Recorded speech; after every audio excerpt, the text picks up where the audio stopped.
Bienvenue dans cette vidéo où je vais vous expliquer comment fonctionne BetterUSD et à quoi il sert. Donc on va établir quelques points d'entrée et quelques points qui vont être essentiels pour cette vidéo, qui va être en premier lieu qu'est-ce que BetterUSD, à quoi il sert et vite fait présenter c'est quoi.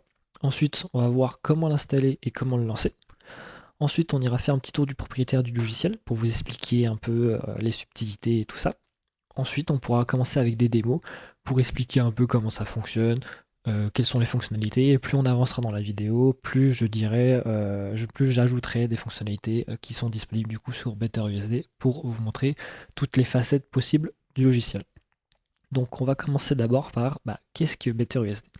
BetterUSD, en fait, c'est cette petite application-là qui va être tout simplement quoi? Qui va être un logiciel qui va vous permettre d'unifier votre workflow USD entre chaque DCC.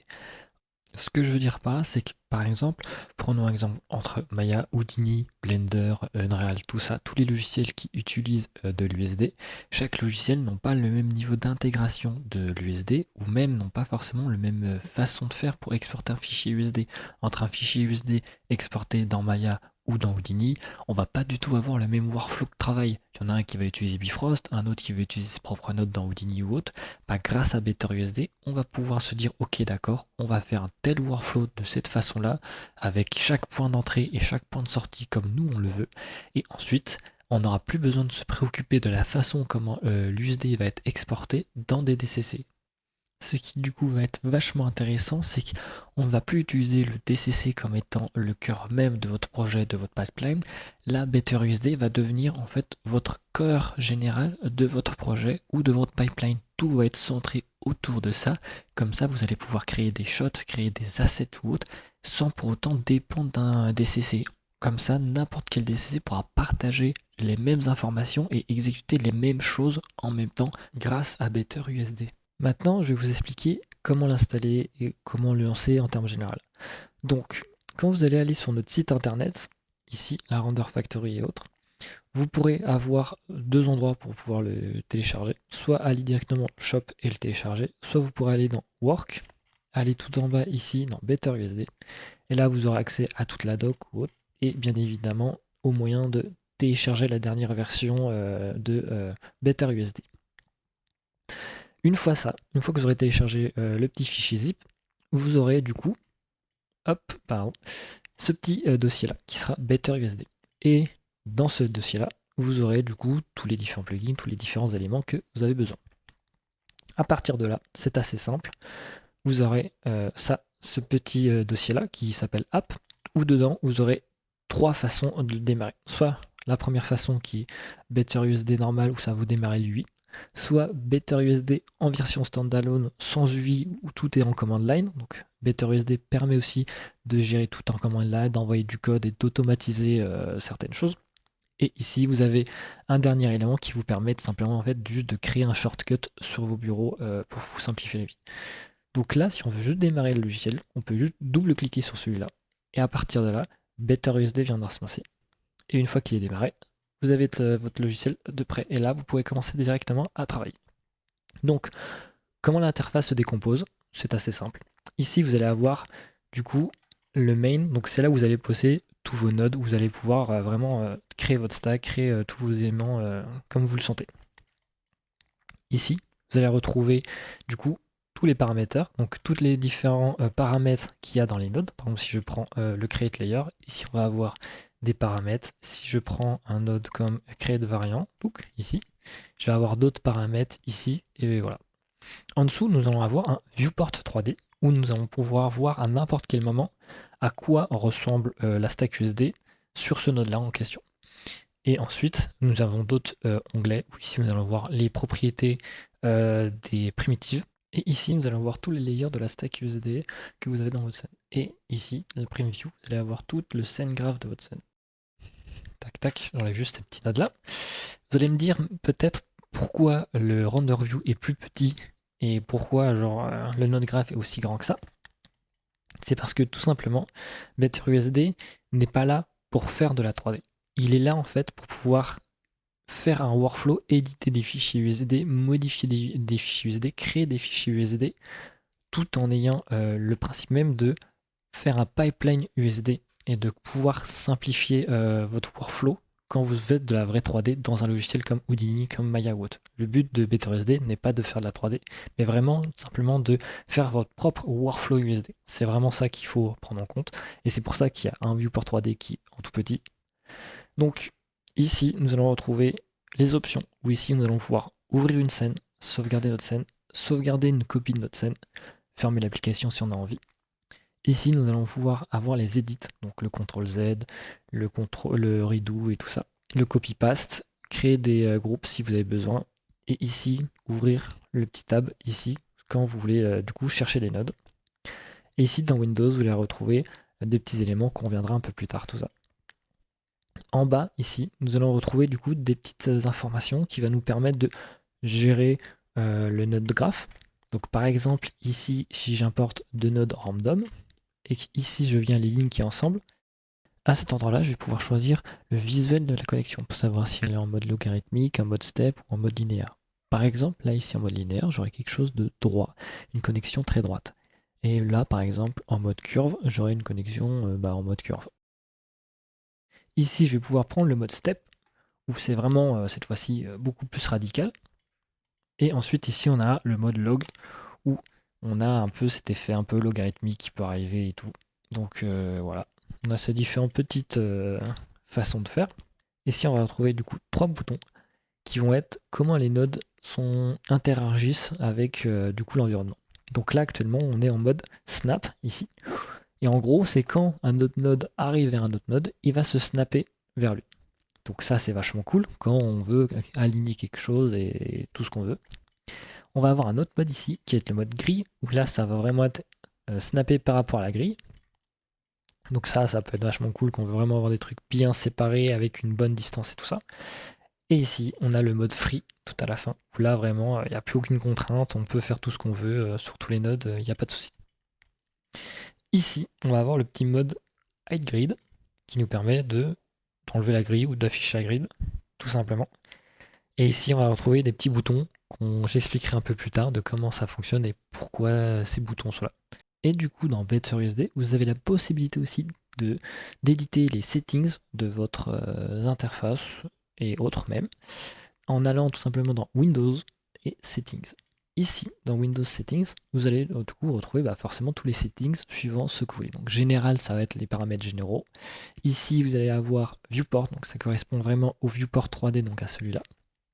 Node Graph, vous allez avoir du coup ici le node graph de comment vous voulez qu'il interagit, tout ça. Et ici, vous allez avoir les intégrations qui vont être très importantes pour simplement Houdini, Maya et tous les autres softs qui seront disponibles à l'avenir pour faire des interactions. Mais ça, je vous parlerai un petit peu plus tard de comment ça fonctionne. Du coup, nous allons partir sur un cas pratique. Actuellement, là, c'est bien beau parce que je vous ai fait le tour du propriétaire et tout. Mais bon, maintenant, il s'agira de faire du concret. Donc dans BetterUSD, ce qu'il faut savoir, c'est que tout part d'un layer que vous pouvez importer, créer ou d'un export qui est créé d'un DCC. Donc on va pouvoir avoir ceci soit via le node Create Layer. Donc pour pouvoir ouvrir cette petite pop-up, j'appuie sur Tab. Vous pouvez aussi la retrouver ici dans Add Node ici, où vous aurez du coup le petit raccourci ici, Tab. Donc à chaque fois, vous pouvez l'ouvrir n'importe où. Vous pouvez chercher directement le nom dedans et ça va vous lister directement tous les éléments qui ont ce petit bout de texte dans le nom. Donc imaginons ici, je veux importer un layer, donc je peux faire import, et là, hop, il va me trouver import layer. Je peux du coup utiliser les flèches directionnelles pour choisir là où je veux me déplacer dans le menu. Donc là, je peux, hop, j'appuie sur la flèche du haut, je reviens un petit coup sur la flèche de droite, et là, je peux me déplacer comme ça. Hop, hop, on est tranquille. Donc, du coup, hop, je peux créer un layer d'import. Et tous ces nodes-là va vous permettre de créer des layers USD, ou notamment le create layer va vous permettre de créer un layer vide, et l'import layer va vous permettre d'importer un fichier USD que vous avez enregistré de votre ordinateur via autre chose. Et vous aurez aussi la possibilité d'exporter des layers depuis des DCC. On va pouvoir ici aller dans ce petit onglet là ici qui va être export from DCC et ici on va pouvoir avoir des modes de DCC. Donc ici, si je prends le export from Houdini, je vais avoir ce petit node là avec des paramètres qui vont être liés à Houdini. Et ici, je vais pouvoir aussi avoir hop, la même chose pour Maya. Donc pour Maya, on va avoir deux éléments différents qui vont être ici les DAG objects, donc on exporte de la géo de Maya. Et ensuite, on va avoir aussi un autre type d'export qui va être l'USD Shape, donc quand on fait des edits dans l'USD Shape. Donc on va vraiment avoir ces différents petits éléments qui vont nous permettre d'importer un layer USD et ou même de créer un layer USD. Et ensuite, en sortie, on va avoir le stage save stage, pardon, qui lui va nous permettre de savoir quels sont les layers à exporter, qu'est-ce qui va nous exporter, et c'est lui qui va vraiment leader l'export final pour pouvoir ensuite avoir toute notre structure créée. Donc là, dans un cas très simple, on va partir sur vraiment quelque chose qu'on veut créer et qu'on veut s'amuser. Donc là, ici, je suis nouveau et on veut faire nos premiers tests, c'est-à-dire, par exemple, créer une primitive. On peut très bien créer des primitives aussi dans BetterUSD. Ici, je prends le create layer. Je vais devoir, en premier lieu, mettre un pass de là où est-ce que je veux que mon fichier USD soit enregistré. Donc là, actuellement, il nous met none ici, parce que ça veut dire qu'il n'a aucun layer disponible, et donc du coup, il est en mode, bon, bah, je ne sais pas quoi faire. Donc là, il y a deux solutions. Soit vous le tapez à la main, votre pass, ce qui n'est pas forcément cool, soit vous cliquez ici. Et ensuite, à partir de là, vous allez pouvoir dire, ok, moi je veux enregistrer mon fichier ici, par exemple, dans démo test, ici, démo vidéo. Et là, je fais un petit dossier, par exemple ici, je vais l'appeler démo 1, par exemple. Voilà. Et dedans, je me crée mon petit layer qui va s'appeler test, par exemple. Ici, on va pouvoir choisir quel type de fichier on veut enregistrer. Soit un fichier USDA, soit un fichier USDC, soit un fichier USD tout court. Là, on va prendre un fichier USDA pour que ce soit simple et que ce soit lisible pour vous. Ensuite, j'appuie sur enregistrer. Là, actuellement, ce que ça a fait, c'est que ça m'a setup ce pass-là. Le fichier n'existe pas, le fichier n'a pas été créé sur votre ordinateur. Pour l'instant, il est en mémoire. Donc, à partir de là, on va pouvoir commencer à travailler. Donc, je vais pouvoir utiliser le node qui s'appelle hop, create primitive.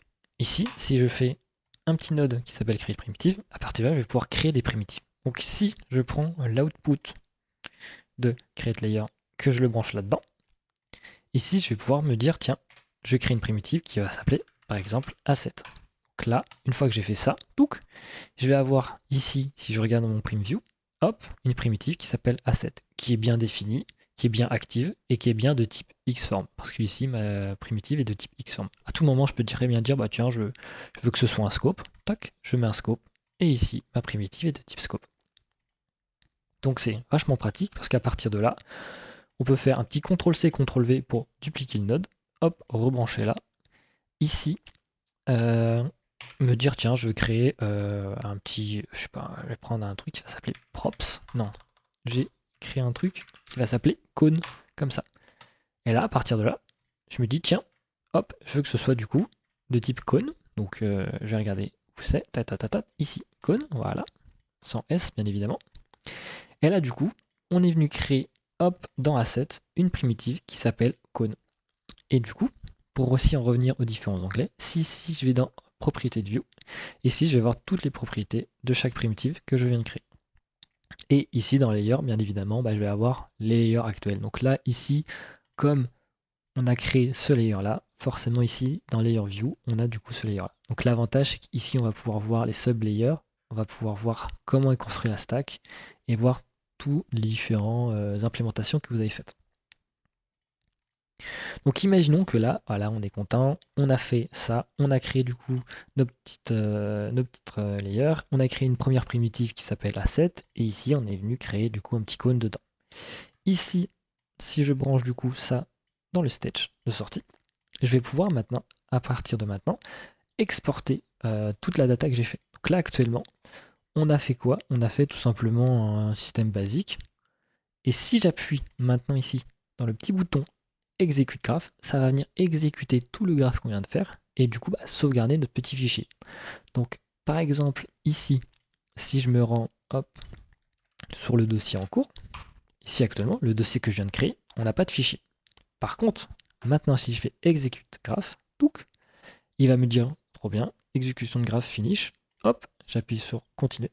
Et ici, on va avoir notre petit fichier USD. Et si j'ouvre ce fichier USD, ici, on va bien retrouver du coup notre première primitive asset qu'on a créée de type scope. Et ici, on va bien avoir notre deuxième deuxième primitif, pardon, de type cone. Hop. Du coup, c'est cool, on a bien notre fichier, tout ça, avec toutes les primitives qui sont dedans. Mais là, j'ai mis deux nodes. Et en vrai, ces deux nodes-là, j'ai mis un node pour créer asset, et ensuite j'ai mis un autre node, bah, en fait, tout simplement pour créer le cône. Mais en vrai, j'ai pas besoin de mettre deux nodes, parce que je pourrais très bien en faire avec un seul. Parce que ici, je peux faire primitive define parent, où en gros, je peux demander de définir les parents de cette primitive-là. Donc, en gros, ce qui va se passer, c'est que si j'enlève ce node-là, je le connecte directement ici. Là, de base, on va avoir du coup le cône et cette primitive asset qui est de type over pour l'instant, parce que forcément, on ne l'a pas défini. Mais si je clique sur primitive define parent, je vais pouvoir définir toutes les primitives parents à cette primitive. Donc si je refais comme tout à l'heure, ou je remets en mode scope comme on avait tout à l'heure, ici, et bien au final on va retomber sur ce qu'on avait fait tout à l'heure. Avec asset en étant un scope et cone en étant un cone, tout simplement. Et donc du coup à partir de là, on peut très bien se dire, bah attendez, hop, tiens, je vais rajouter hop, d'autres types de primitives. Bon, c'est un petit peu exagéré ça, pardon. Hop, voilà, la chapelle, voilà. C'est vraiment des noms aléatoires, voilà. Ici, on va retrouver du coup toute notre structure comme on a envie. Voilà. Mais là, vous allez me dire, oui, c'est bien beau, on crée une primitive, mais nous, on veut vraiment faire des trucs bien plus accurate, bien plus performants et bien plus intéressants. Donc, là, ce qu'on a fait, on est venu créer tout simplement une simple primitive. Maintenant, on aimerait que quand on exporte quelque chose d'un logiciel, et qu'on puisse éditer ce qu'on vient d'exporter depuis notre logiciel. Et c'est là où, du coup, les autres layers, les autres systèmes d'export, les exports from DCC, vont prendre tout leur intérêt. Donc, imaginons que je suis dans une scène Maya et que j'aimerais exporter un asset. Et quand mon asset est exporté, j'aimerais tout simplement éditer des choses dans le fichier que j'ai exporté. Et je vais tout simplement pouvoir le faire. Ici, si je prends le export from ici et que je prends du coup le export from Maya tag object, ce petit node là, je vais avoir de multiples petites infos et de plus multiples petits paramètres qui vont me permettre de setup beaucoup de choses. Et en gros, ce qu'il faut savoir, c'est que les nodes export from DCC vont vraiment être très essentiels, car en gros, ce qui va se passer, c'est que dans les DCC, on va pouvoir rajouter des implémentations de BetterUSD et à n'importe quel moment, quand vous allez exporter des layers depuis vos différents DCC, BetterUSD va pouvoir reprendre la main sur votre export pour pouvoir exécuter des éléments de temps. Donc c'est pour ça que c'est un peu un execution graph, à la fois un pipeline USD et tout, parce qu'en fait on va pouvoir s'en servir pour faire des shots USD, s'en servir pour faire des assets USD, s'en servir pour beaucoup de choses. Et en soi, à partir de là, on va pouvoir faire vraiment des choses très accurate. Par exemple, prenons un exemple tout con par rapport à Maya ou Houdini pour faire un asset dans une production. Imaginons on veut faire un asset avec des variants. Et dans Maya, techniquement, on pourrait le faire avec Bifrost et tout ça, mais on aurait une méthode avec les nodes de Maya, avec les nodes de Bifrost. Et ensuite, imaginons que on voudrait du coup dans Houdini faire une autre méthode ou autre chose. En fait, on veut exporter quelque chose. Et en fait, imaginons qu'on veut exporter un variant. Et en fait, faudrait changer les trucs, soit réécraser la version, tout ça, créer des layers, tout ça. Et en fait, vous arrivez très vite à un problème qui est que soit en fait vous les créez les layers à la main et vous créez toute votre structure à la main, soit vous passez par du script. Et c'est là où du coup BetterUSD est ultra cool pour ça. C'est qu'en fait, c'est que vous allez pouvoir scripter entre guillemets votre workflow uniquement en nodal sans passer par du code et tout simplement en vous simplifiant la vie.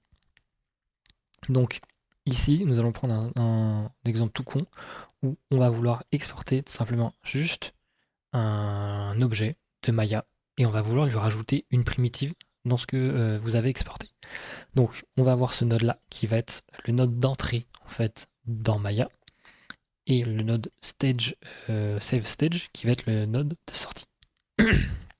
Donc ici, pour faire un peu le tour du propriétaire de ce node là, on va voir le file path ici qui va être où est-ce que le fichier sortie de Maya va s'enregistrer, où est-ce que le fichier USD de sortie de Maya va s'enregistrer. Donc ici, pareil, on va reprendre à peu près les mêmes bases. où on va aller ici dans démo 1 par exemple. Je vais juste créer un autre dossier, hop, pour que ce soit un peu plus compréhensible. Je vais l'appeler Maya. Ou dedans, hop, je vais l'appeler test1.usda. On va rester toujours pareil sur du USDA pour que ce soit facilement montrable. Et je fais enregistrer. Là ici, ce qui est cool, c'est quand on sera dans Maya, je vais pouvoir exporter un fichier USD directement à cet endroit-là, très précis. Ensuite ici, le ID, vous allez retrouver ça dans chaque node DCC qui est ici, dans From DCC. Vous allez le retrouver ici aussi dans Houdini. Vous allez aussi le retrouver ici, hop, dans celui-là. En gros, l'ID, ça va vous permettre de pouvoir savoir quelle node vous voulez exporter. En gros, si vous arrivez dans une scène où vous avez plusieurs nodes d'export Maya, si vous en avez beaucoup, en fait, ça va être compliqué un peu de savoir exactement quelle node vous voulez exporter. Donc, ce petit ID là va vous permettre simplement de nommer et de mettre un tag sur ce node là pour pouvoir facilement l'exporter. Donc, on prend un exemple tout con, ici on va l'appeler test A. Voilà, ça va être basé à pas mal avec des tests. Voilà. Ici, vous allez pouvoir mettre des presets de sélection au moment de l'export. Par exemple, vous savez qu'en termes général, vous allez toujours exporter des éléments qui vont s'appeler, je sais pas, tables, qui vont s'appeler assets, qui vont s'appeler d'une façon très précise, et ben vous allez pouvoir le mettre directement ici. Par exemple, on est dans un cas là ici, on veut exporter des assets et on sait que 3/4 du temps, notre primitive principale sera du coup la primitive route. Et ben ici, on pourra très bien dire ok d'accord, par défaut, je sais que je voudrais toujours exporter des choses qui s'appellent route. Donc ici, je pourrais mettre ça là. Ce qui fait que dans Maya, quand on sera dans Maya et qu'on chargera l'élément, on n'aura pas besoin de faire des sélections, tout sera fait automatiquement. On va y revenir, tout va être dégrossi et tout sera plus compréhensible au fur et à mesure du temps. Et en fait, ce qu'il faut savoir, c'est que là, je suis en train de paramétrer le node, mais tous les paramètres que je mets là, en fait, se retrouveront dans Maya. Et ces paramètres-là qui seront mis là, ils seront très efficaces parce que ça va vous permettre d'optimiser votre travail. Tu vois. Alors, au lieu de remettre à chaque fois, chaque export, remettre des préférences, tout ça, vous allez pouvoir, même un truc tout con, ici, si vous êtes en mode, tiens, dans une situation là, je vais exporter une current frame, et dans une situation, je vais exporter un frameage, je pourrais très bien dire, ok d'accord, je duplique mon node, je mets un node merge ici à côté, et du coup à partir de là, vous aurez pu avoir deux identifiants différents, où dans un cas A, j'exporte de telle façon, dans un cas B, j'exporte d'une autre façon, et comme ça, vous pouvez avoir des presets différents par export, suivant un certain cas très précis. Bon là, je digresse un peu.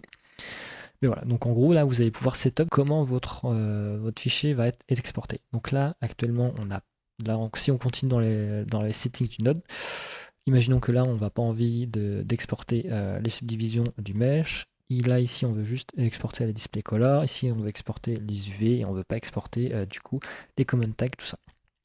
Hop, je vais un petit peu vite tout ça pour que vous compreniez tout de suite, hop, après coup. Là ici, si je branche directement mon node comme ça, hop, je vais juste remettre en linéaire, je trouve ça un peu plus pratique, et en snap, comme ça sera plus joli. Ce node là, on s'en fout. Voilà. Ici, imaginons qu'on est là comme ça et que maintenant on veut l'utiliser dans un DCC. Et ben, il va falloir sauvegarder votre scène, parce que ce sera très important, parce que dans votre scène, vous aurez du coup toute la méthodologie de comment vous voulez concaner votre USD. Donc là, si je fais un CTRL S, il va me dire où est-ce que je veux enregistrer ma scène.btu, donc ma scène BetterUSD. Donc là, ici, je vais le mettre au même endroit de où est-ce que va être enregistré mon fichier USD. Donc ici, tu vois. Là, du coup, je l'appelle comme je veux. Donc là, je vais l'appeler demo file test. Voilà, je fais enregistrer. Et là, à partir de là, on va pouvoir aller dans Maya. Et c'est là où tout ce que j'ai fait sur le node export va être beaucoup plus compréhensible pour vous. Donc là, si je suis dans Maya et que j'ai fait l'intégration Maya, pour en faire l'intégration Maya, vous pouvez aller dans Windows Settings, aller ici dans Intégration, cliquez ici sur Add, hop, je vais le faire avec vous. Hop, vous allez aller sur ce pass-là, donc dans les documentations, Maya, la version de votre Maya, vous allez devoir, si c'est pas fait, créer le dossier module. Et à partir de là, une fois que vous êtes dans le dossier module, vous allez pouvoir sélectionner ce dossier. Et du coup, une fois que vous avez fait ça, vous pouvez sauvegarder et vous avez fait l'intégration Maya. Donc il faudra démarrer Maya.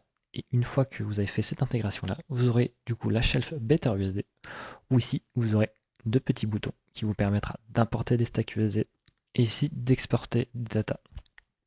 Donc, pour en revenir, une fois qu'on est dans Maya, je sais pas si vous vous rappelez, mais j'avais dit ici que tout ce qui était mis ici dans les presets de sélection d'export, ce sera exporté à la fin. Donc là, on est content parce qu'on a mis route. Donc ça veut dire que par défaut, je vais pouvoir me créer un petit groupe qui va s'appeler route, où dedans, je vais pouvoir mettre ma géo et tout ça.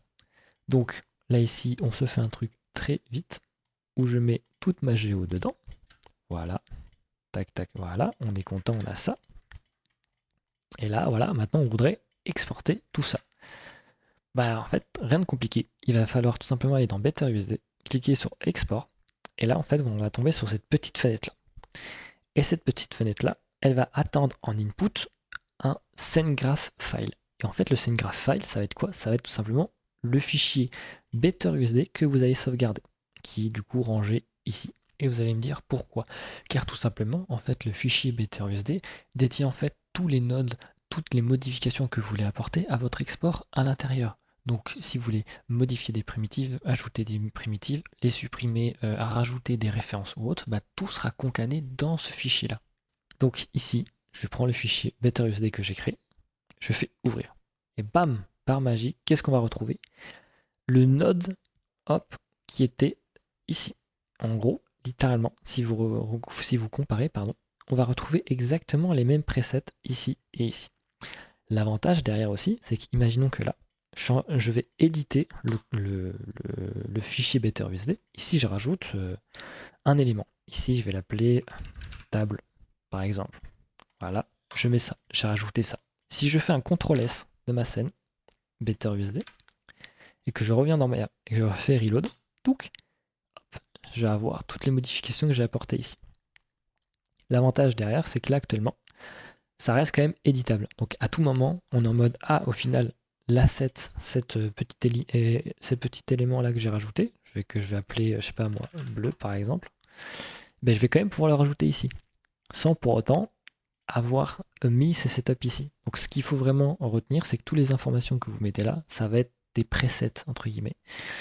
Et ensuite ici, quand vous serez dans la fenêtre dans Maya, vous aurez la possibilité quand même d'éditer ces presets là. Donc ici, on va avoir quoi tout simplement? En haut, la possibilité d'importer votre SendGraph USD. Ici, vous allez retrouver du coup tous les ID des nodes Maya. Donc ici, vous aurez du coup le test A. Et en fait, cet ID là, il correspond bien du coup à l'ID qu'on a mis ici. Et en fait, grâce à ça, on peut retrouver tous les nodes d'export qui sont dans votre graphe.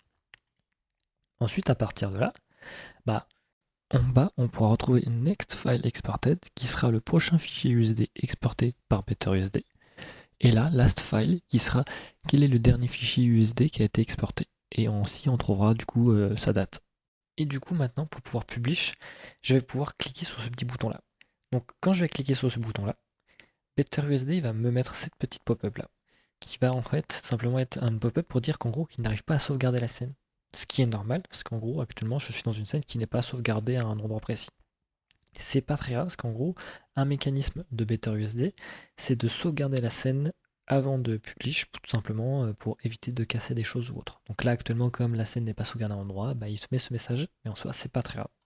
Hop, ensuite, une fois qu'il a sauvegardé, qu'il a exporté, il me dit exécution de graph finish. Et du coup, on peut appuyer sur continuer.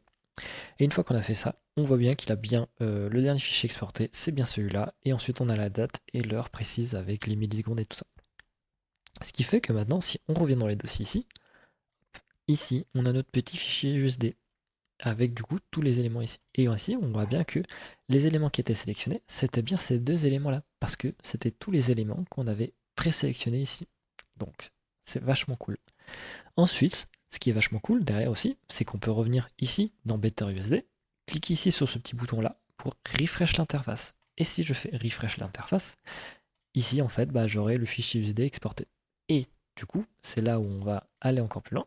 C'est si je clique ici sur le petit bouton ici, je vais pouvoir voir en fait simplement mes différents éléments. Donc là ici je vais avoir plein de presets, afficher les proxys, afficher les renders, choisir quel type d'élément c'est. Donc forcément tout ça est disponible avec des raccourcis et tout.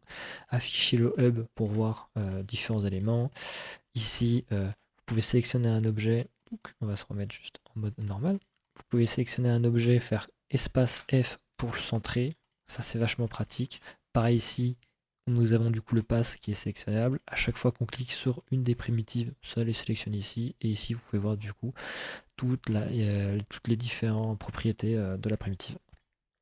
Donc là, on est content, on a fait juste un export. Maintenant, c'est là où tout BetterUSD va prendre son sens. C'est qu'ici, on a notre petit élément.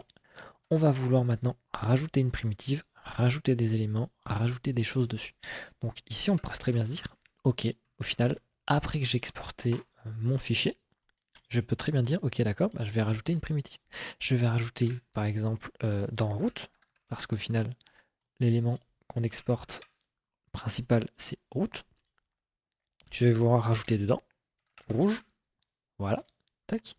Parce que là on a bleu, mais on n'a pas rouge à l'intérieur. Et je vais pouvoir faire ça, tac. Ça, prendre cette connexion, l'enlever, hop, et la ligne qui est là. Ce qui fait que, en plus c'est ça qui est drôle, hein, c'est que si ici je me mets là, directement je vais pouvoir voir la primitive rouge ici. Et en plus, je vais pouvoir aussi faire un execution ici. Ce qui fait que si j'exécute ici, hop, j'ai pas besoin de revenir dans Maya, ressortir mon truc, juste pour ajouter la primitive. Et en fait, bah, je peux très bien, juste ici, retrouver ma primitive. Donc si j'ouvre ici, je vais bien retrouver du coup ma primitive. Ce qui fait que si je vais un tout petit peu plus bas, cube, ça on s'en fout, ça on s'en fout. Et ici, je vais bien retrouver du coup ma primitive rouge que j'ai créée. Donc c'est vachement pratique. On n'est pas obligé de réexporter dans Maya. Et du coup, bah, c'est tout aussi son avantage. C'est que si ici, je suis dans ma scène et cette fois-ci, je me dis, ah bah, en fait, je rajoute d'autres éléments à l'intérieur. Tac, tac. J'ai mes différents éléments ici. Tac, ici. Hop. Et bah, si je réexporte, bah, pas de souci. Je reload juste un petit coup le fichier. Il faut bien que je sauvegarde. Là, on a fait des edits, donc il faut bien sauvegarder le fichier, bien évidemment, enfin, en faisant un petit CTRL S. Ici, reload. Bien évidemment, parce que du coup, il faut reloader toutes les modifications qui ont été faites sur ce fichier-là. Et du coup, si je appuie sur Publish, tac, voilà, et ben en fait, l'exécution aura du coup rajouté la primitive rouge aussi dedans. Ce qui fait que ici, si on revient ici, j'ai toujours ma primitive rouge. Par contre, j'ai mon torus et ma sphère qui se sont rajoutés. Et c'est là où on va pouvoir aller encore plus loin dans tout ça. C'est maintenant, on va pouvoir faire des systèmes de layers et tout ça. Et du coup, maintenant, on va avoir un système pour pouvoir simplement utiliser le principe même de BetterUSD, c'est du coup d'avoir du multi-DCC et de pouvoir avoir un même workflow entre multi-DCC. Donc là, par exemple, on va vouloir avoir un layer qui est exporté dans Maya et un autre layer qui va être exporté dans Houdini et faire cohabiter tout ça. Et du coup, en ayant un seul et même workflow. Donc, un truc tout con, on va vouloir avoir un export de Maya où dedans on va avoir des shapes et des choses très précises. Ici, on va vouloir aussi avoir un export depuis Houdini, où pareil, on va avoir des choses très précises. Et en fait, dedans, on voudra du coup référencer tout ça, pas référencer, pardon, sublayer et tout ça, où on aimerait que le layer de Maya soit au top, et ensuite, on voudra le layer de Houdini. Alors, ce qu'il faut savoir dans le système des inputs des nodes dans BetterUSD, l'ordre des connexions vont déterminer l'ordre des layers dans vos sublayers. Donc plus le layer, plus la connexion sera haute dans la connexion ici, plus le layer sera haut. Plus la connexion sera basse, plus le layer sera bas dans les sublayers. Donc c'est assez simple à comprendre. Ensuite, ici, on va avoir cet input là. Donc en gros, c'est dans quel layer principal, dans quel layer on veut mettre ces deux sublayers là. Donc ici, bah, moi je vais me dire, ok, je crée un autre layer que je vais vouloir brancher ici. Et en gros, ce layer là que je vais créer, dedans va référencer ces deux sublayers qui seront ces deux là. Hop, et là je vais pouvoir mettre ça. Voilà. À partir de là, on va pouvoir commencer à créer quelques passes. Donc ici, dans démo 1, je vais créer un layer général qui va s'appeler container. Voilà. Ici dans Maya, bah, je vais vouloir exporter mon layer de Maya. Donc par exemple, on reprend le même layer, parce qu'en soi on peut prendre les mêmes layers. Donc là, forcément, il va me demander si oui ou non je veux remplacer ce layer là, parce que techniquement c'est un des layers d'export que je veux. Donc là, oui, forcément, dès que j'ai fait un export de Maya, forcément ça va me remplacer ce layer. Donc je vais faire oui. Et ici dans Houdini, bah forcément, je vais devoir aussi mettre un autre pass. Donc là, je vais pouvoir setup mon pass que j'ai envie. Donc là ici, je vais pouvoir dire hop, Houdini. Voilà. Et là, ici, il va falloir que je mette des identifiants, bien évidemment. Donc là, ici, je vais mettre Houdini. Là, ici, je vais mettre Maya, par exemple. Ici, les presets de sélection, on va laisser route comme c'était. Ici, je touche à rien. Et ici, dans Maya, on a juste 2-3 petits paramètres, mais en soi, il n'y a pas grand-chose à faire dans Houdini. Ensuite, ici, on va avoir du coup notre mécanisme qui est qu'en gros, dès qu'on va exporter quelque chose dans Maya, ça va venir directement se mettre ici en premier input dans les sublayers, et ensuite, dès qu'un truc sera exporté d'Houdini, hop, on aura ça en deuxième layer. Là, ici, vous pouvez voir sur ce petit node là, il y a une pastille jaune. Si vous cliquez dessus, une petite interface va s'ouvrir ici pour dire en gros s'il y a des layers qui existent, toutes les informations, toutes les datas, s'il y a des datas qui manquent, si des éléments sont manquantes, s'ils sont déjà été créés, ou si il y a des erreurs tout simplement. Donc là actuellement il va nous dire quoi? Il va nous dire un layer est manquant. C'est normal parce que là actuellement en fait on n'a pas exporté de layer Houdini. Donc le layer Houdini n'existe pas techniquement. Forcément parce que là on n'a jamais rien exporté d'Houdini. Là ici on a exporté des choses de Maya, donc forcément il peut récupérer les datas de Maya. Mais comme on n'a rien exporté de Houdini, forcément rien, il n'y a rien dans Houdini. Donc une fois qu'on a fait ça, on va pouvoir CTRL S notre scène et ensuite à partir de Maya ou de n'importe quel endroit, on va pouvoir faire notre petite embrouille. Donc c'est là où ça va être intéressant, c'est qu'à partir de là, on va pouvoir vraiment travailler avec des DCC différents et avoir un même workflow USD à la fin. Donc ici, si on reprend le même système, où ici je me disais tiens, je crée 3 primitives, voilà, comme celle-là, je mets ça dans route parce que forcément route c'est ce qu'on a pré-setup. Après c'est pas obligé, on peut quand même le pré-setup dans Maya, je le rappelle, mais c'est quand même bien de faire ça. Ensuite on est en mode ok d'accord, on a ces 3 primitives, ça nous correspond, on peut exporter. J'appuie ici pour exporter. Et ensuite je vais chercher le fichier BTU qui va du coup avoir toutes les informations bien évidemment de comment exporter une data. Du coup je fais ouvrir, ici ça récupère toutes les informations. Et ici du coup je peux faire publish. Hop, quand je vais faire publish, hop, là il va bien exporter tout ça. Et si je regarde forcément aussi dans mes petits layers, tout ça, si je regarde ici dans le container, ça m'a bien exporté du coup le fichier container. Et à l'intérieur, je vais bien avoir mon sublayer qui va être du coup le sublayer de Maya que j'ai sorti. Maintenant, si je vais dans Houdini et que je vais dans le contexte Solaris, je vais pouvoir en fait simplement exporter ce que j'ai envie du coup de Houdini. Donc là, je vais pouvoir me créer un petit cube, une petite sphère. Touc, touc, touc, touc. Ici, je vais merger le tout. Tac, tac, voilà. Ici, ça, je décale juste légèrement pour être tranquille. Voilà.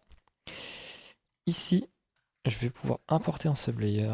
Hop, le container SD, donc littéralement mon container qui est là, qui est ni plus ni moins que tout simplement tout ça.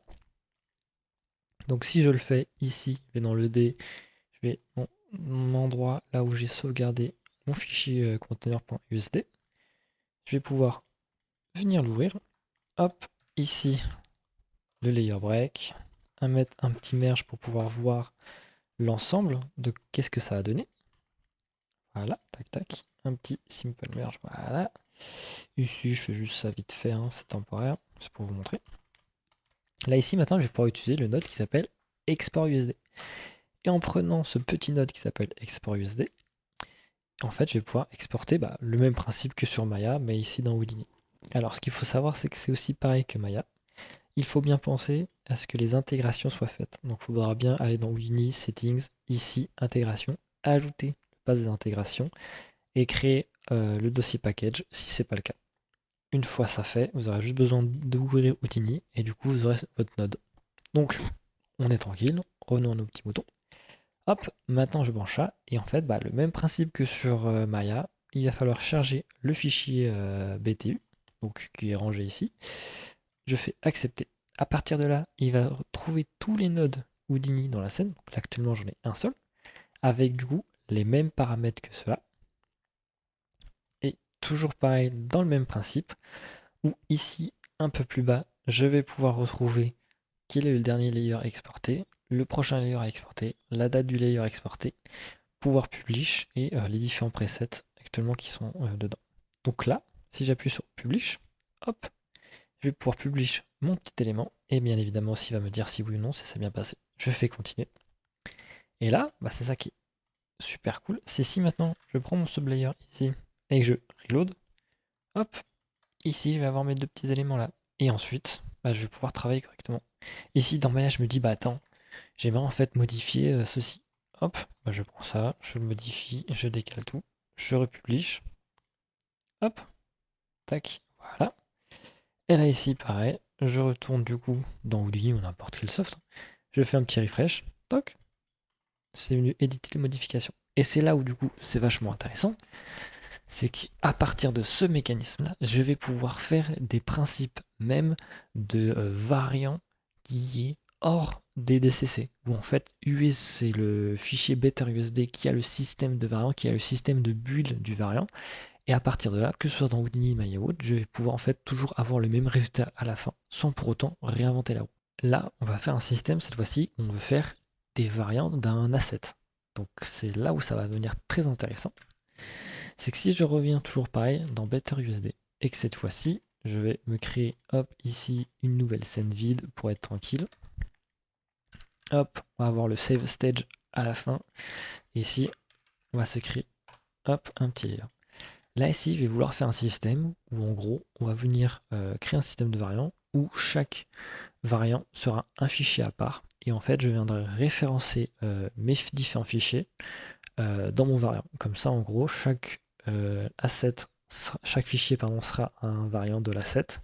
Tout ça concané dans un seul fichier, dans un seul même endroit. Donc ici, on va voir créer un layer de base qui va être vraiment le container de l'asset général.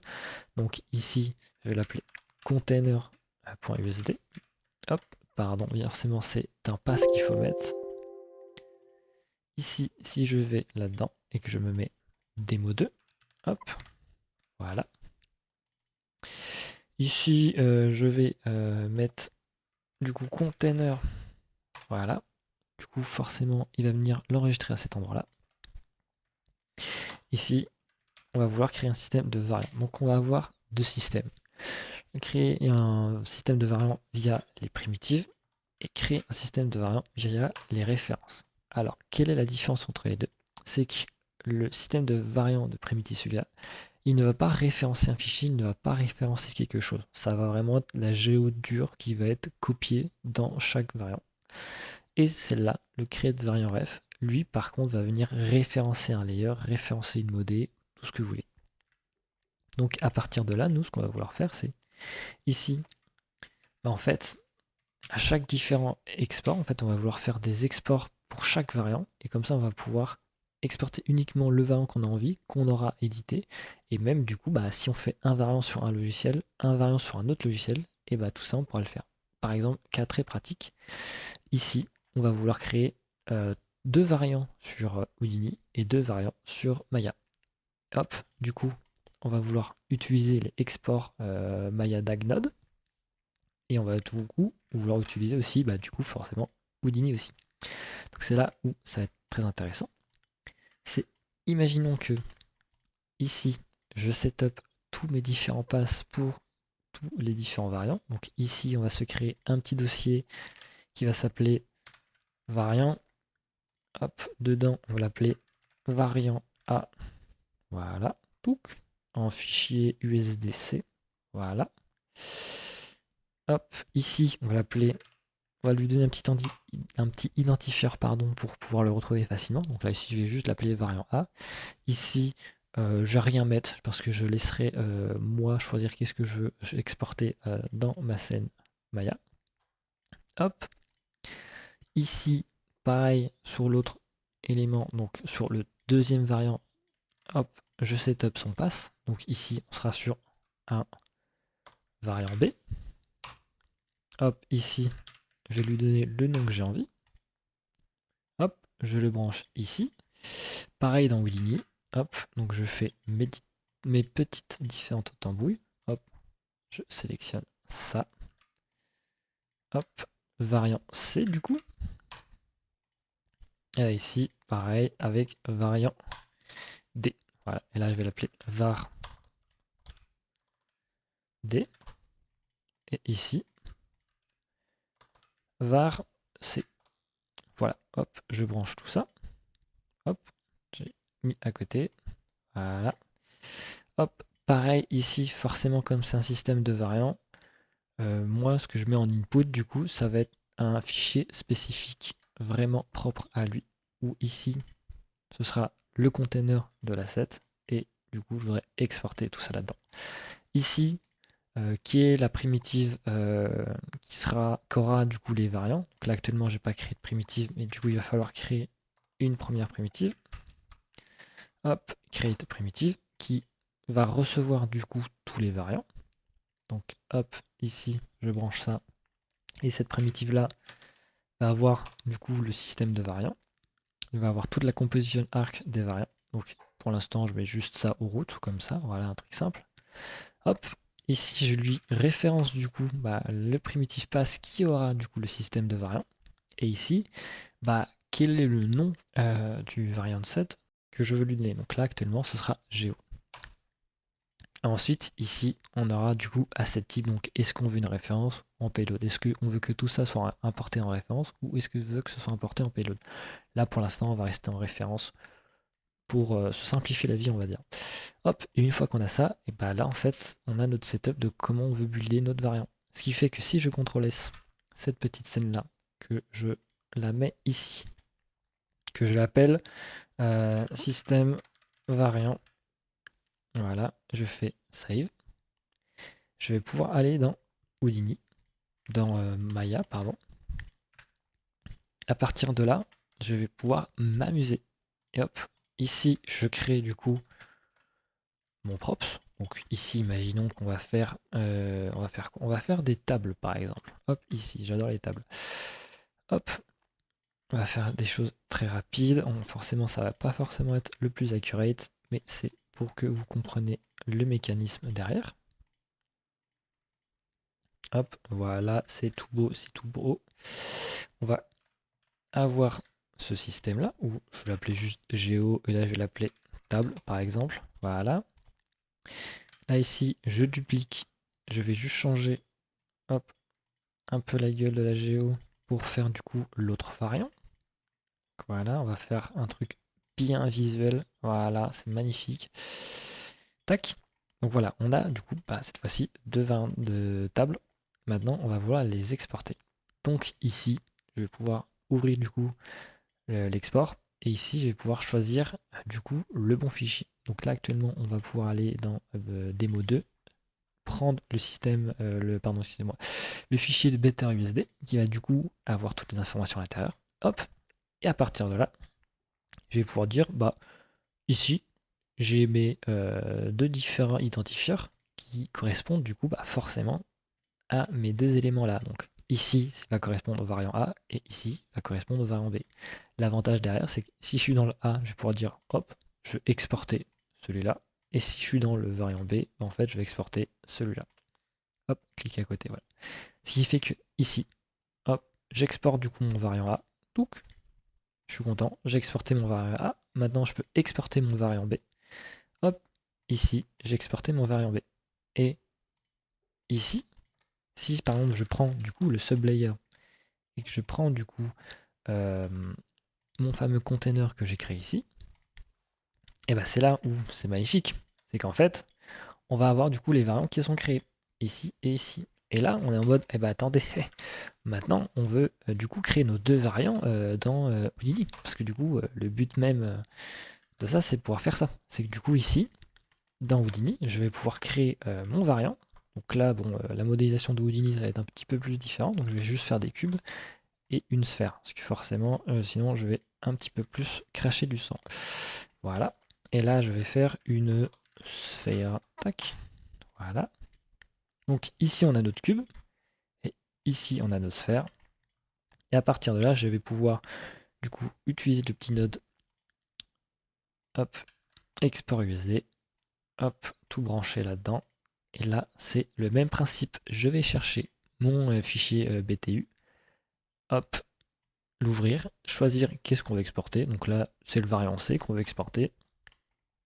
Et là, hop, même principe, on prend le fichier BTU et là, on va pas exporter le variant C, on va exporter le variant D. Donc une fois qu'on a fait ça, hop, on peut cliquer sur Publish. Hop, on aura Publish. Et ici, pareil, hop, on Publish. Ce qui fait que là, maintenant, ici, si je reload mon fichier, et ben en fait, bah, tout simplement, j'aurai du coup tous les variants. Le variant 1, variant 2, hop, et variant 3, hop. Et le dernier variant, pardon, hop, la table 1, la table 2, les différents objets qui sont juste ici. Voilà. Donc là, on commence à comprendre la puissance et le mécanisme même de BetterUSD. Et c'est là où du coup, on va pouvoir aller très loin dans ce genre de délire-là. C'est qu'en fait, on va pouvoir tout automatiser assez facilement. Et l'avantage aussi, c'est que bah, du coup, dans BetterUSD, on est là. Et bah là, ici, si je visualise mon node, et bah ici, je vais pouvoir voir à chaque fois qu'est-ce qui a été exporté, comment il a été exporté, avoir toutes les propriétés et tout. Donc, sans même devoir ouvrir n'importe quelle scène Maya ou autre, voir comment c'est fait, grâce à, entre guillemets, la pipeline que vous allez mettre USD dans votre mécanisme d'export, bah, vous allez pouvoir voir bah, à quoi correspond actuellement l'export. Vous allez pouvoir voir aussi à quoi correspond chaque layer exporté, chaque fichier exporté. Donc c'est ça aussi où c'est très important. Et c'est là que c'est vachement cool, c'est qu'il y a tout un tas de nodes dans BetterUSD pour vous builder votre stack comme vous avez envie. Par exemple, vous avez du coup le add référence qui va vous permettre d'importer une référence dans une primitive spécifique ou en payload bien évidemment, là vous pourrez choisir. Ensuite, vous aurez aussi la possibilité d'éditer des layers pour rajouter, modifier le sampling, changer le timecode, le framerate, la size, tout ça, toutes ces informations-là. Vous aurez la possibilité aussi du coup de créer des attributs, de pouvoir éditer des primitives, donc rajouter, mettre un purpose, un kind, tout ça, sur des trucs qui existent déjà. Par exemple, vous exportez des éléments de Maya, par exemple, un exemple tout con. Là ici, on a exporté des assets de Maya. Mais en fait, le problème de Maya, c'est que là, si on exporte bêtement, en fait, c'est un Xform et un mesh. Imaginons que là, on aimerait que la géo soit un scope, et qu'il soit tout le temps un scope, et ben on pourrait très bien rajouter ici le fait d'éditer la primitive, de choisir du coup euh, un petit slash étoile étoile, pardon, hop, voilà. Et ici, je vais vouloir dire, bah, j'édite, hop, ici, tac, tac, ici, je vais le mettre en scope. Voilà, je vais chercher le scope qui est. Où est le scope? Il est là. Voilà. Et à partir de là, hop, là, j'ai décidé que toutes les primitives seront des scopes. Parce que ici, du coup, j'ai mis slash slash étoile. Mais je peux très bien aussi mettre juste slash étoile géo, ici. Et là, en gros, toutes les nodes qui seront dans les premiers éléments, et bah du coup tout ce qui seront géo bah, deviendra, toutes les primitives géo deviendraient des scopes. Voilà. Donc ça c'est vachement cool. Et c'est là où du coup bah, forcément on peut faire un truc vachement cool. C'est qu'ensuite là, bah en fait, on branche ça là, on fait la même chose ici, hop, là, hop, là, pardon, je vais faire une bêtise. Ça là et là. Tac tac tac tac. Ici je branche tout. Et bah ensuite à partir de là, bah, on est tranquille. Là ici, on peut éditer du coup notre variant parce qu'on est en mode tiens, on aimerait que tel primitif exporté depuis Maya ait tel élément et tout ça. Parce que techniquement, oui, dans Maya, on pourrait le faire. Mais l'avantage, c'est que tous les éléments créés à la volée ou autre, et ben on pourrait du coup rééditer par derrière, tout simplement grâce au système procédural qu'offre BetterUSD. Et ce qui va être le plus puissant dans BetterUSD, ça va vraiment être son système de pass resolver et de primitive resolver. Ce que je veux dire par là, c'est que, en gros, si vous allez dans la documentation, qui est ici, dans Help Documentation, et que vous allez un petit peu plus bas dans la documentation, dans la partie 2, vous allez retrouver ceci. Où en gros, vous allez pouvoir rajouter des arguments dans vos passes de primitives ou alors de vos passes de fichiers. Donc cela, donc primitive pass, ces éléments layout. Vous allez pouvoir rajouter des petites options qui va vous permettre de rajouter de la complexité, rajouter des détails dans vos exports. Notamment, par exemple ici, le world space, où vous allez pouvoir tout simplement récupérer le world space de où se situe le fichier BetterUSD. Donc imaginons que vous l'enregistrez BetterUSD à un endroit X, et ben ensuite vous pouvez pouvoir récupérer ce pass là grâce à WS. Ici pareil, mais ce sera pour les DCC. donc grâce à ça, en fait, vous allez pouvoir avoir un fichier BetterUSD de référence. Et ensuite, vous allez pouvoir, en fait, suivant l'asset où vous êtes, suivant dans le dossier vous allez voir, créer du coup par asset, par élément, par shot, tout ce que vous voulez, avoir vraiment une structure propre à elle-même et propre à l'asset. Ici, vous allez avoir un système de versionning, un système où vous allez pouvoir récupérer la date, un système où vous allez pouvoir récupérer la frame qui est lue couramment. Ici, vous allez pouvoir avoir un système où vous allez pouvoir récupérer des datas qui sont dans un node spécifique, tout ça, avec beaucoup d'informations. Un élément ici où vous allez pouvoir récupérer du coup les points d'extension, et vice versa, et j'en passe. Il y en a beaucoup, beaucoup, beaucoup. Et ici aussi, pendant que j'en profite aussi, 2-3 environnements de variables qui vous permettent de configurer votre BetterUSD. Hop, rentrons un peu plus dans la pratique en ayant une scène 9. Si je crée un layer, oups, voilà, hop, et que je lui donne un nom un peu rapidement comme ça, je le fais un petit peu comme ça, voilà. Ici, je vais pouvoir lui donner du coup ces fameux arguments, ces fameux résolveurs de passe. Donc ici, si je mets par exemple frame, voilà, ici, il va être capable de me donner la frame qui est courant ici. Donc actuellement, si je me déplacerais dans la timeline ou si j'aurais un export d'une current frame, bah, du coup, je pourrais choisir quel frame il est exporté. Ça marche du coup sur tous les DCC. Donc si sur Houdini ou autre, vous avez la frame 60 sur le curseur, et bah du coup, il exportera du coup la frame 60 dans votre DCC. Ici, je peux mettre aussi date. Hop. Et ici, je vais récupérer du coup la date du jour. Je vais pouvoir aussi tout simplement mettre version. Et la version va pouvoir vous servir de versionner vos fichiers ou alors d'importer la dernière version qui existe de votre fichier. Par exemple, je prends un exemple tout con, vous versionnez un fichier, vous avez un fichier qui a été versionné, qui dépend d'un autre sauve, d'un autre élément ou autre. Et bah grâce à ça, on aura toujours la dernière version qui sera importée. Par exemple, un truc tout con, imaginons que je crée des fichiers vides ici. Hop, voilà. Tac, je me mets là et je vais créer un fichier qui s'appelle pareil. Donc si je mets layer, hop, ici ça va être 001.usda. Voilà, tac. Ici, si j'ai bien écrit, donc, voilà, il viendra importer ce fichier-là.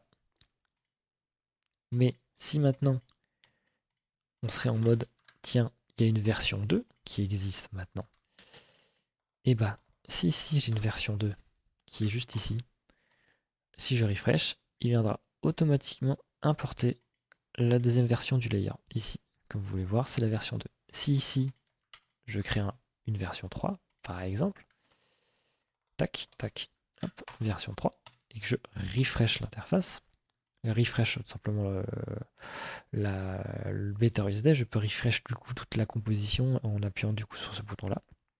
Et bien ici j'aurai bien la version 3 qui sera importée. C'est ça qui est vachement cool.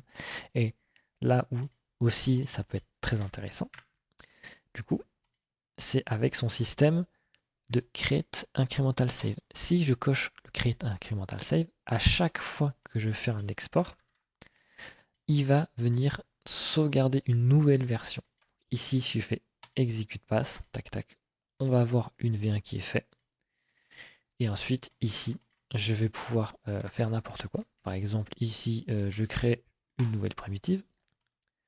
Voilà, je fais slash, voilà, un petit truc rapide, je fais ça, voilà, et que je fais du coup, ici, execute graph, donc, voilà. Ici, qu'est-ce qui s'est passé? Il est venu du coup me créer le layer numéro 2. Et ici, du coup, j'aurai la primitive que j'ai créée. Et ici, dans le layer 1, j'aurai pas du coup la primitive qui serait créée. Ce qui fait que ici, à chaque fois que je vais refresh mon interface sur ce bouton-là, il va automatiquement comprendre qu'il a besoin d'une nouvelle version. Donc ici, on aura du coup la version V3 qui sera créée prochainement. Voilà. Et en gros, ça, c'est vachement pratique. Ce qui fait que si on est dans un système un peu plus deep, où je prends deux layers que je voudrais exporter depuis Maya, et ces deux layers là que je voudrais du coup versionner. Et bah du coup je vais pouvoir le faire. Si du coup j'importe hop ici 2 layers Maya. Ici, je crée juste un layer qui va me permettre de stocker mes 2 sublayers. Hop, voilà, je fais ça, je fais ça. Ici, je mets un petit save stage. Voilà. Hop,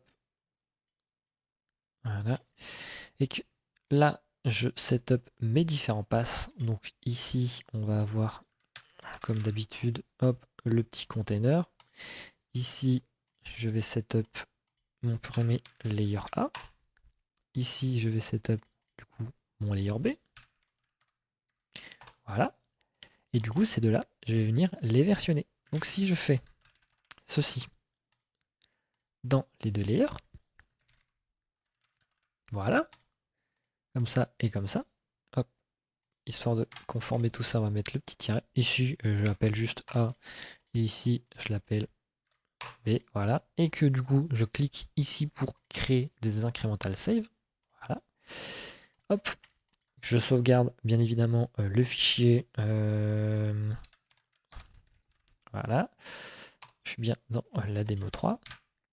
Et si maintenant je reviens dans Maya et que hop, je sélectionne bien évidemment le bon fichier, donc celui qu'on vient d'enregistrer actuellement. Ici, nous allons avoir du coup nos 2 layers. Et si je regarde bien, ici nous allons avoir version qui va être automatiquement être remplacée par 001, du coup le numéro de la version. Et c'est là où va arriver la magie.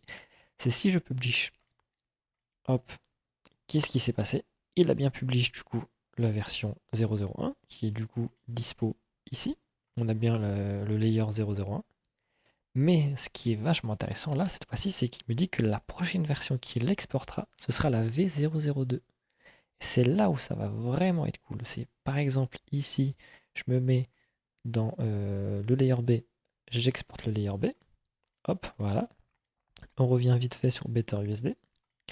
On regarde ici, on a bien du coup notre premier layer des 2 côtés. Et on est en mode, hop, ok. Maintenant, on veut réexporter le layer A parce que en final, la table, hop, on a décidé de la mettre au-dessus ici. Bah, je vais pouvoir du coup publish. Du coup, ça m'a créé une nouvelle version qui était du coup la V002. Et on voit qu'ici, la prochaine version sera la V003. Et là, l'avantage, c'est que si on revient ici et qu'on appuie sur Reload, on passe tous les deux on passe celui-là en 002, alors que c'est là pour l'instant on n'a pas réexporté. Et là, ici, si on regarde hop dans Général, on a bien la table ici qui est au-dessus. Et pour autant, c'est ça qui est vachement cool, c'est que si ici, au lieu de mettre la version, mais si on met V01, on retrouve la table comme elle était dans la version 1. Et ici, si je passe à la version 2, et ben on retrouve comme c'était avec la dernière version. Hop, hop. Donc si je garde le système de versionning comme ça, c'est vachement pratique parce que je peux versionner tout ce que je veux à partir tout simplement de ce numéro-là. Et c'est pour ça que le create incremental save et ça, c'est assez lié. Parce qu'en gros, vous pouvez incremental save uniquement s'il y a versionning. Si il n'y a pas versionning, l'incremental save, entre guillemets, ne fonctionnera pas. C'est vraiment lié entre les deux. Et si vous appuyez pas sur l'incremental save, et ben en gros, il va juste prendre la dernière version du fichier qui existe actuellement. Donc c'est ça où aussi on peut aller très loin, c'est que maintenant on peut rajouter beaucoup d'informations. Imaginons que maintenant on veut utiliser le workspace. Parce que du coup, comme je vous l'expliquais tout à l'heure dans la documentation, on peut utiliser le workspace du file BetterUSD. Ici, on sait que du coup, le fichier BetterUSD, il est à partir de démo 3. Je peux très bien enlever tout ça, mettre WS, tac, ici, et à partir de là, hop, il va retrouver automatiquement le pass complètement, hop, et là, on peut vraiment se simplifier la vie, hop, comme ça. Voilà, et là, imaginons qu'on est des fous, on versionne, et aussi suivant la date. Comme ça, on met tout, tac, tac, voilà, hop, je copie-colle entre les deux, je mets bien là, voilà. Forcément, ici, comme on a changé vraiment la structure du fichier, on va repartir sur une version 1. Mais c'est là où ça va être très intéressant, c'est que maintenant, Si j'enregistre le fichier, je reviens dans Maya et que je clique sur Reload, hop, ici les pages ont changé automatiquement. Et je viens de voir que j'ai oublié de mettre le Create Incremental Save. Donc c'est à la fois pas grave, mais c'est quand même pratique. Donc je vais garder quand même la possibilité de faire des incremental save. Je CTRL S, même si en soi je peux très bien cliquer ici et c'est bon. C'est juste que euh, c'est pas dans le template, alors que si vous faites directement ici, au moins vous êtes sûr que c'est dans le template. Donc si je reload, ici forcément bah, il récupère l'information qui était enregistrée dans la scène. Donc du coup ici, bah, si je refais mes exports habituels, WS il va être changé par rapport au chemin relatif du fichier BetterUSD. Ici, on va voir le nom de la version par rapport à version, et ici, on va voir la date. Donc, quand on va exporter notre petit layer, donc, ici, tout va être écrit et versionné correctement et proprement. Voilà.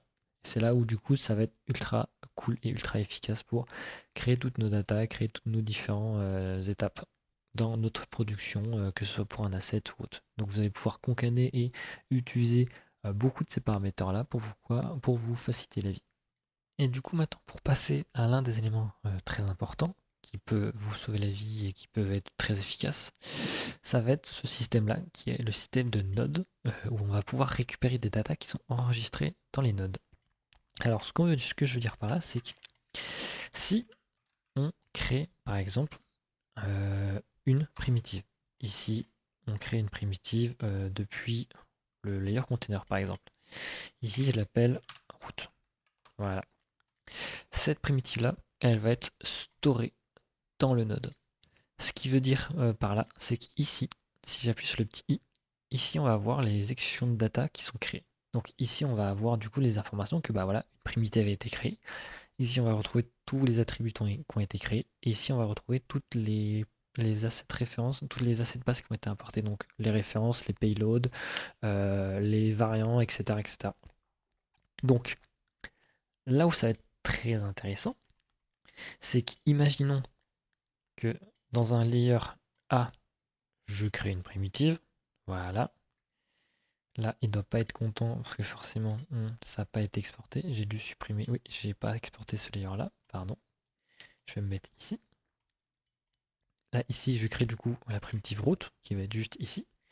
Mais du coup, j'aimerais créer la même primitive autre part. Je pourrais très bien copier-coller le node. Ça fonctionnerait sans problème, c'est sûr. Mais pour vous expliquer aussi, on peut très bien, au lieu de mettre ça, mettre entre parenthèses comme ça, entre guillemets, pardon, node, deux points, le chemin du node. Donc ça va être le chemin qui est ici. Donc ce sera toujours route et ensuite le nom du node là. Donc hop, je CTRL C, je CTRL V, la passe. Et ensuite, à partir de là, je vais pouvoir mettre arrobase prime.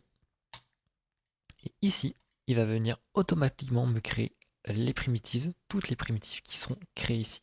Ce qui fait que ici, si je me dis, bah tiens, je crée cet arbre-là, donc on va mettre route, rig, voiture, tac tac tac, voiture, blablabla. Voilà. Automatiquement, tout ça va être linké et va venir tout recréer tout seul. Hop, là, ici, on aura du coup hop, tout qui seront créés par rapport à ce qui a été fait ici dans ce node-là. Donc c'est vachement efficace pour partager des datas, pour pouvoir synchroniser des éléments et aussi notamment pour pouvoir récupérer des informations qui ont été créées dans les scènes. Par exemple, ici, si on va plus loin dans ce mécanisme-là, si on va dans une autre scène que j'ai fait, ici, voilà, où ici j'ai exporté dans Maya plusieurs catégories avec des éléments, voilà, tout ça. J'ai fait un système un peu plus classique où tu as des props, tu as des assets, tout ça, voilà. On va pouvoir utiliser des nodes qui sont des nodes de logique. Donc ici, on va avoir les logic nodes qui vont être soit des booléennes, soit des data,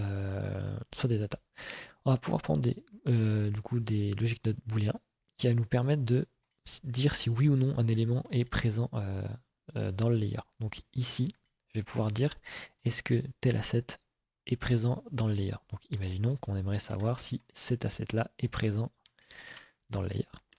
Et on va pouvoir mettre ça.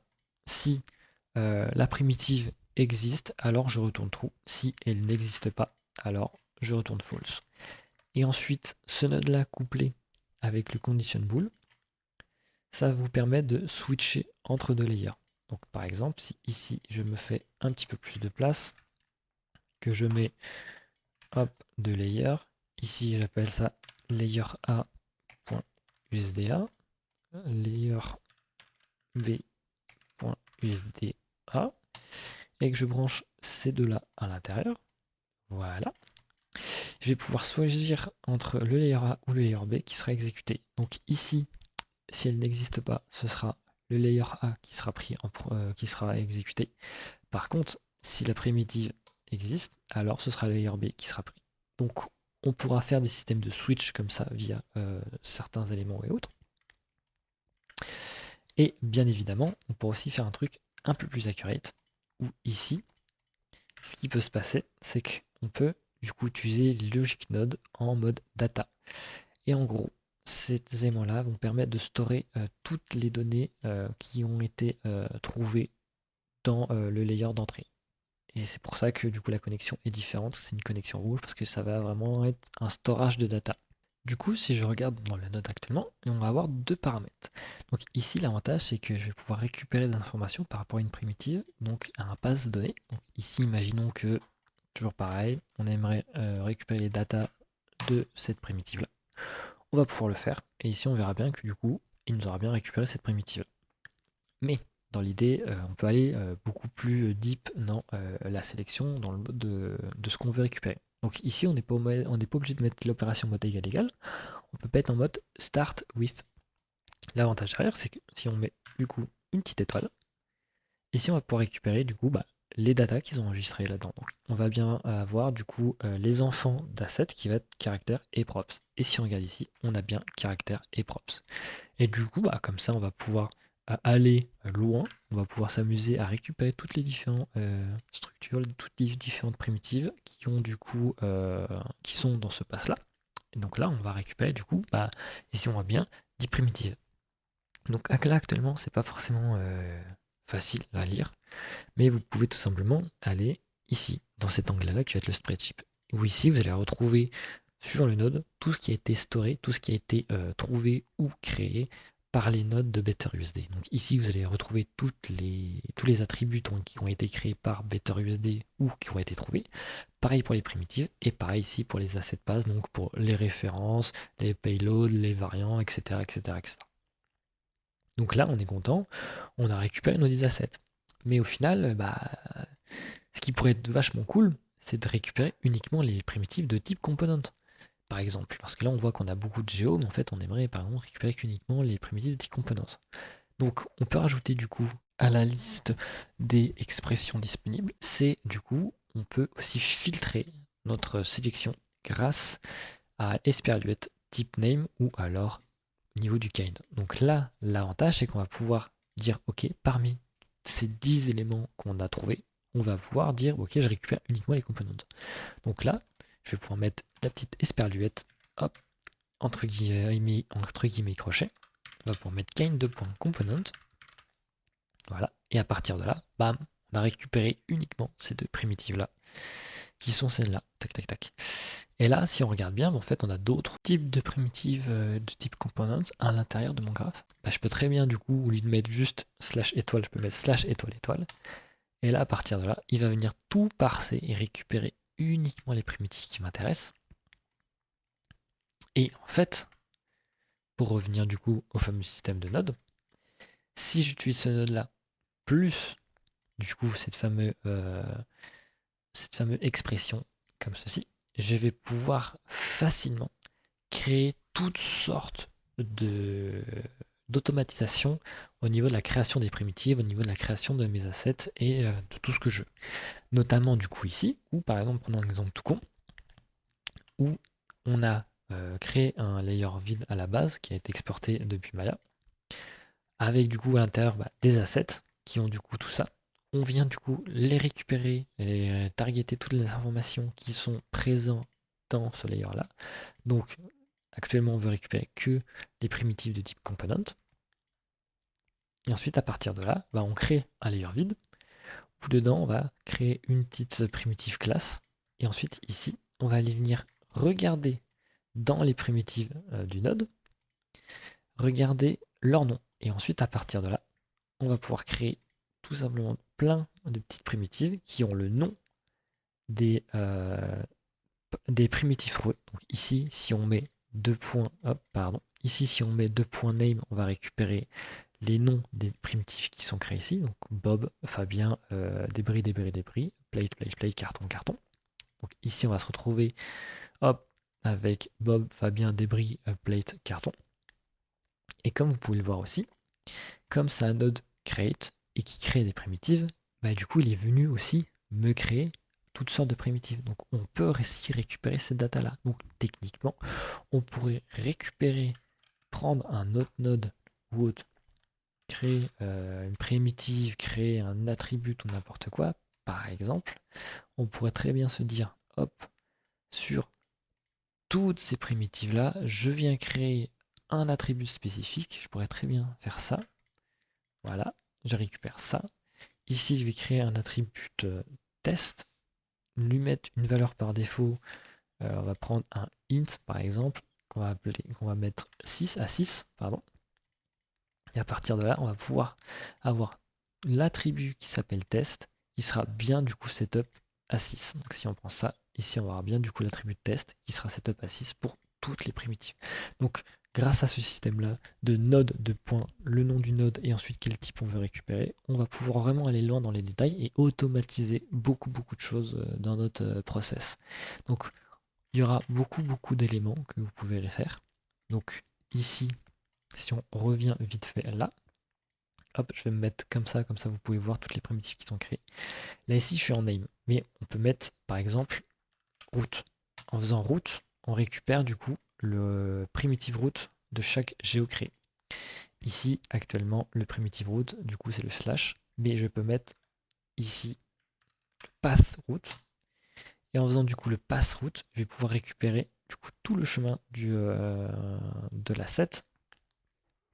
Et à l'inverse, je vais pouvoir aussi récupérer, hop, ici, soit que le nom, comme tout à l'heure, hop, ici, soit je vais pouvoir récupérer le parent.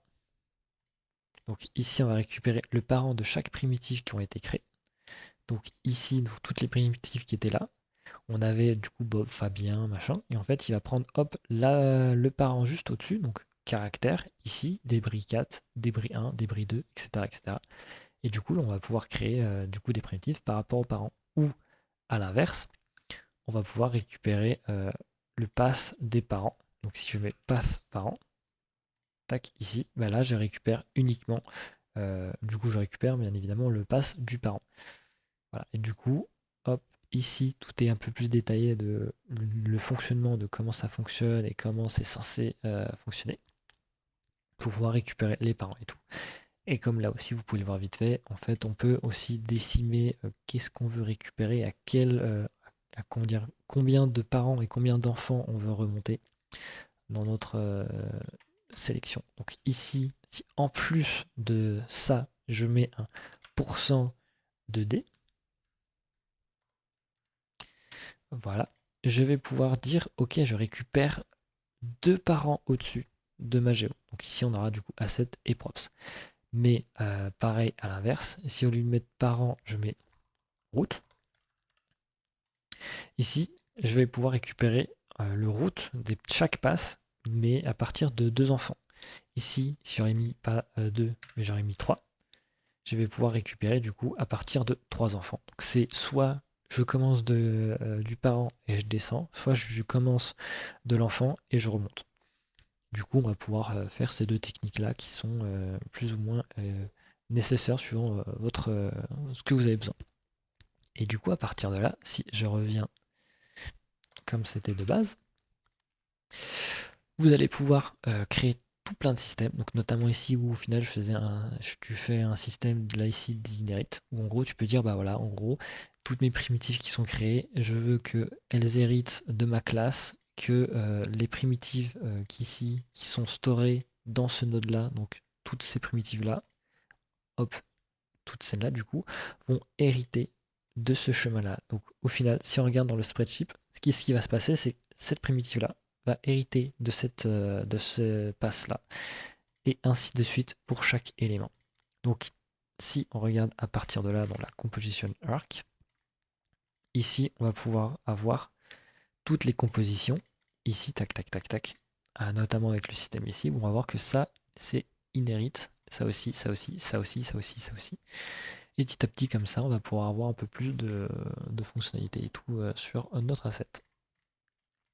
Et donc c'est ceci où c'est certes très puissant, un peu forcément au premier coup à comprendre, mais ça peut être très très très efficace, ce genre de petite option là, pour automatiser et faire en sorte de pouvoir créer automatiquement certains éléments.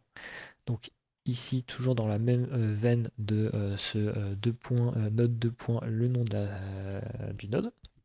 Si je reprends un autre test que j'avais fait, tac, ici, dans un truc un peu plus deep, j'avais fait ce système-là, qui était que, hop, là, j'exporte un layer depuis Maya, où il y a juste une table qui a été irriguée.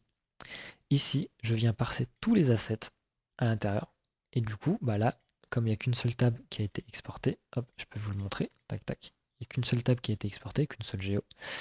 Ici, même principe que tout à l'heure quand je vous ai montré, je récupère uniquement les primitives de type component. Donc je récupère cette primitive là. Cette primitive là, elle va être storée du coup dans le node. Et ensuite, à partir de là, je vais pouvoir me créer un petit layer de classe pour faire un système de classe et d'inherit. Où ici, je vais me créer ma petite primitive de base en mode classe. Ici, je vais pouvoir créer du coup toutes les primitives qui sont storées dans ce node là. Donc là, actuellement, bah, en fait, j'aurais créé à l'intérieur table A parce que j'ai qu'une seule table à l'intérieur. Et ensuite, à partir de là, bah, en fait, je vais pouvoir ajouter une référence dans cette fameuse primitive que je viens de créer, la primitive table A qui est dans la classe. Et ensuite, là ici, toujours pareil. En fait, je peux très bien ici mettre mon petit layer, tout ça. Là, je l'ai mis en brut, mais en fait, je pourrais très bien aussi, avec les différents éléments ici, me dire, tiens, je viens récupérer telle information de tel élément, de tel asset, de tel truc. Et ensuite, à partir de là, bah, en fait, je fais mon petit système de lien d'inherit. En gros, je dis que bah, ma primitive qui est storée ici, je veux la connecter. Hop, comme ça sera plus parlant pour vous. Ma primitive ici, là, je vais la connecter avec la primitive que j'ai créée dans la classe, qui a du coup la référence que je viens de créer ici. Ce qui fait que ici, quand on regarde juste le layer dans le viewport, on a notre table qui a rien, on va dire, d'exceptionnel. Si on regarde ici, tac tac tac tac, on a, pardon, excusez-moi, je regardais le mauvais layer. Si on regarde ici, pardon, on a du coup notre table qui a récupéré hop, la couleur de nos variants ici. Donc là ici en plus, ce qu'il faut savoir, c'est que ça, c'est un variant, un asset avec des variants et tout.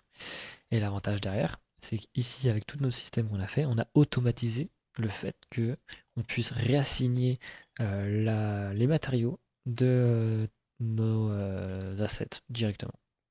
Grâce du coup à la composition arc de l'USD bien évidemment. Mais grâce à ça, on n'est pas obligé de passer par du code et en fait on a directement tout branché au niveau des nodes. Voilà. Et en gros, ça, plus ou moins, peut être représenté comme étant un shot.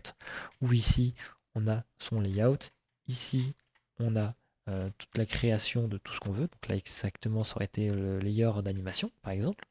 Où ici, on sort notre petite animation. Où ici, on peut voir notre petite table qui est animée et tout. Là, ici, on aurait un layer, par exemple, des fixes.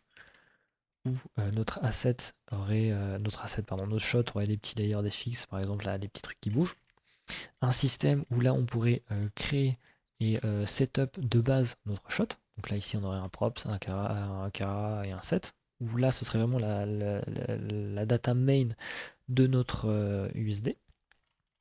Et ensuite, bah, avec tout concané, avec tous les éléments qu'on a, on pourrait se retrouver du coup avec nos petits shots qui fonctionnent et qui roulent tout seuls. et nos différents points d'entrée des exports sur les DCC. Donc on sait que là, ici, avec ces différents nodes là, on sait que si on serait par exemple dans Maya et qu'on exporterait du coup notre fichier USD avec ces identifiants là, on sait que du coup il viendrait exporter un fichier versionné à cet endroit là très précis de la stack USD où le layer serait en top niveau parce que la connexion est la plus haute, ou par exemple celui-là à l'inverse à la connexion la plus basse tout en bas. Ça peut se voir assez facilement si on va dans le layer view où ici on peut voir pardon, les trois layers qui sont mis là. Et donc du coup ici on peut voir toute la composition bien évidemment du coup de notre stack USD. Et ça du coup c'est versionné automatiquement et tout grâce à tout ce qu'on a mis en place. Donc voilà, on a fait le tour entre guillemets pour une première démo de BetterUSD, de comment l'utiliser, comment on peut le prendre en main.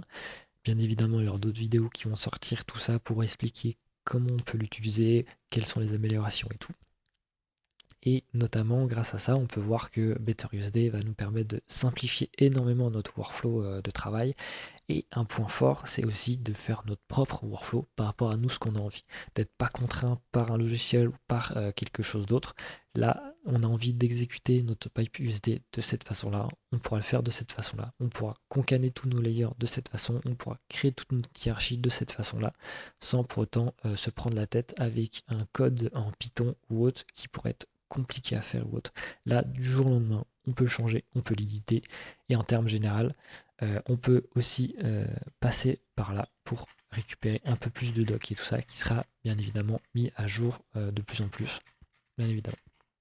Et pour les curieux qui sont très curieux, vous pourrez aussi voir, je pense, bientôt une vidéo qui sera sur les command line en Python où en gros on peut utiliser BetterUSD en standalone et ici avoir une petite Python console où on peut créer des nodes, créer les connexions et automatiser l'automatisateur. Et c'est là où ça pourra rentrer dans un système beaucoup plus deep et beaucoup plus pipeline, on va dire, et moins ce côté utilisation personnelle. Merci à vous si vous êtes arrivé jusque-là en ayant regardé du coup toute la vidéo. Si vous avez des questions ou autres, n'hésitez pas à envoyer du coup des questions ou à envoyer des rapports de bugs si vous en avez. Vous pourrez du coup le trouver sur la page internet dans What is BetterUSD. Tout en bas ici, vous aurez la possibilité de poser des questions, de suggérer des améliorations ou même de faire des reports de bugs. Vous pouvez aussi l'avoir directement ici. Si vous cliquez dans Windows et vous faites Report Bug, ça vous amènera directement ici à cet endroit-là. De plus, vous aurez aussi la possibilité d'avoir une petite pop-up pour savoir si votre logiciel est à jour ou pas. Donc imaginons que je clique ici, dans Check une version, vous aurez la possibilité de savoir si vous êtes avec la dernière version ou pas de BetterUSD. Comme ça, vous aurez toujours les dernières technologies et les dernières avancées de BetterUSD. Et bien évidemment, si vous avez des questions, n'hésitez pas et tout. Je serai là pour vous répondre et tout ça. Et voilà, voilà. Merci à vous et merci d'avoir suivi ce petit tutoriel.